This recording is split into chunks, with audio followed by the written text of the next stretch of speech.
good evening, everyone, and you're listening to another episode of Deathmatch Russell Podcast. And tonight we're going to have on the line professional wrestling pro manager Jason Saint on the line, and we're going to talk about Prodigy's pro wrestling as he will be managing Shane Mercer versus Dominic DeGranic, if I'm correct. I forget how his name is spelled, but if somebody could tell me how. Sit back and enjoy the show. Let's have fun tonight. Thank you, and tune in. You're listening to another episode of Deathmatch Russell Podcast.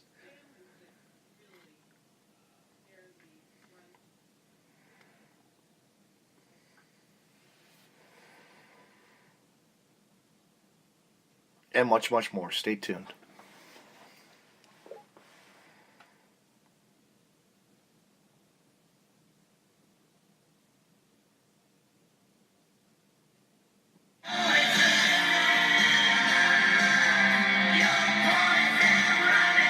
Good evening, Jason Saint. How are you tonight, man?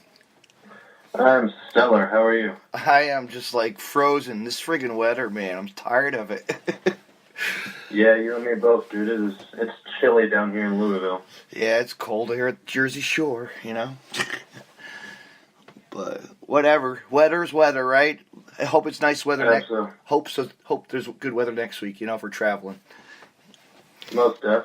You know, I think it's supposed to be sunny. You know, I'm going to check the weather forecast again and again and again, you know. Don't want to be in a snow pile, you know, end up on the side of the road somewhere and, you know, with my buddies in the car. Yeah, that's definitely already happened to me this year. Or actually, it was at the very end of last year. You're right. I went out to do a show and we split off the road. Yeah. Such is life. The life we chose. Yeah, that's right. But it is. So, yeah, you're going to be at Prodigy Pro Wrestling with Shane Mercer next weekend, excuse me. I am. Actually, this weekend, I'm going to be at Grindhouse. Okay. Managing Amazing Maria in the debut match for Charlie Cruel. And that's in Jeffersonville, Indiana. But then next weekend, I will be at Memphis, Indiana, managing Shane Mercer in the match against Dominic Guarini. Yes, Guarini. That's what the name. I spelt it wrong on the internet, but whatever, you know. On my podcast, it's all good. Dominic Guarini, whatever, you know. Blah, blah, blah. It doesn't matter, right? It's the name. It does. Dominic Guarini deserves respect. He's a good man and he's a hell of a wrestler. Yeah, I've seen his work against Ethan Page, and boy, he's really tough. And Nick Gage too, you know. Yeah, I've seen this. Absolutely. You know, was it IW? AIW. They had a really good match. Ethan versus Guarini. You know, just recently. Right. It was pretty good. But yeah, you know, it's gonna be interesting to see what Shane Mercer has against him. You know. Mercer is pretty much primed and ready for any opponent, no matter their size, experience level, or what type of match they're willing to bring to him. And Dominic Guarini is he's a very fight-based wrestler. Yes. You know, he's not much for the power moves as much as he is breaking somebody down so that they can't do their version of a power move. So Mercer's going to have to keep his eyes open and keep his wits about him in there. Guarini's definitely going to be coming for him full speed. Definitely, and I'm going to have Shane on next weekend. On Thursday night next week. So that'll be great convo, you know.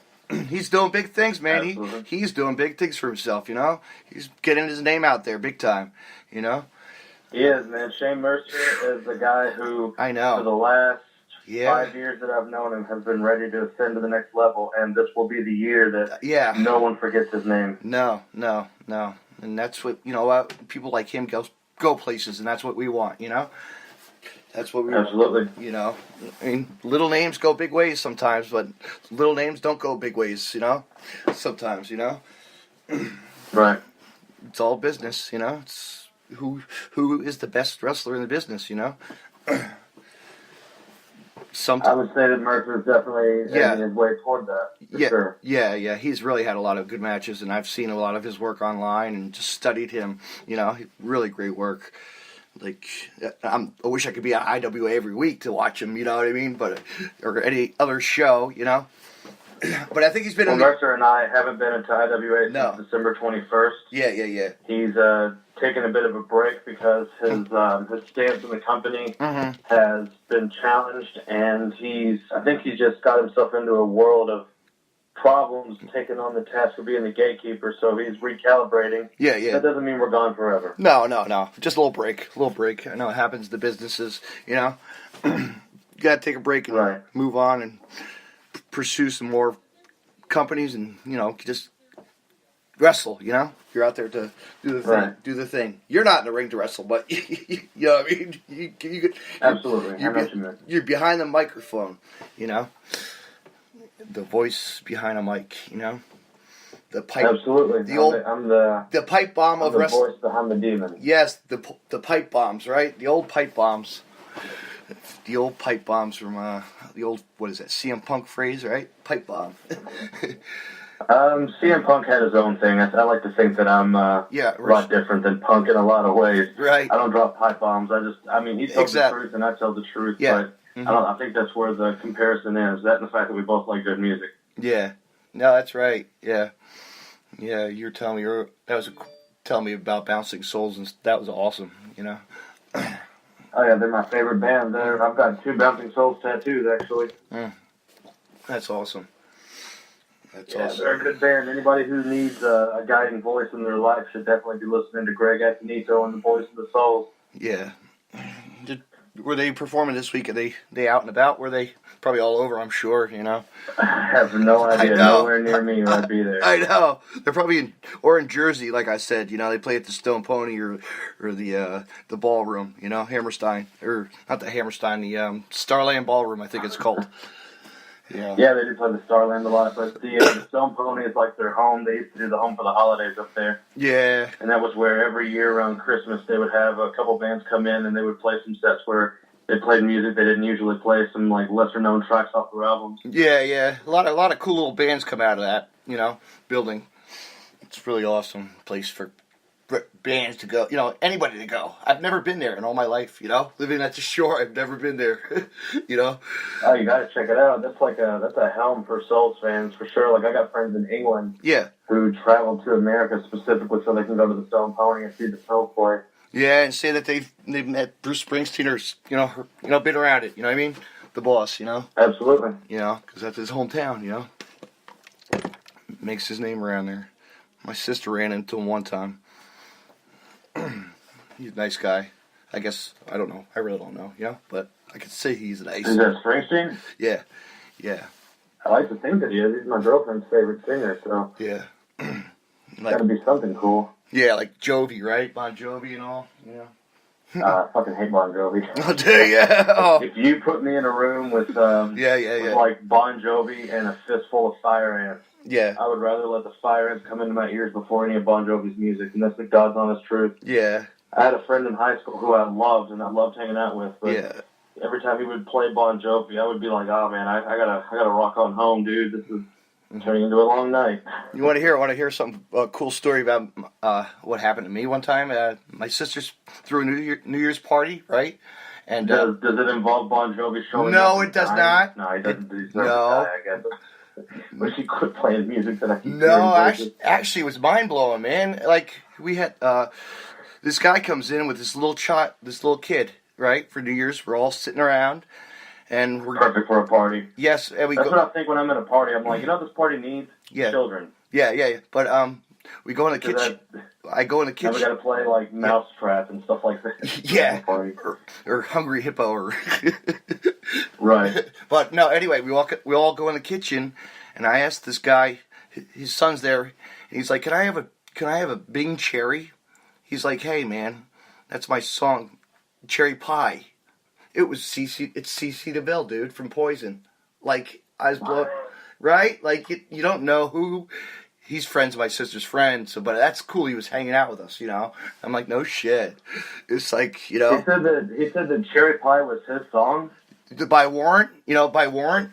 Well, done by. Yeah, that's why I was like. I thought he was in Poison. I thought Warrant did that. Yeah. I mean, Warrant did that song. Yeah, but I didn't realize that he was like the drummer, and that was a badass though. Like he was just chilling out at the house, Like, it was like, he didn't even drink. He was, you know how he's bad with the drinking and stuff? He only had a Dr. Pepper, so I was like, this is really odd, you know?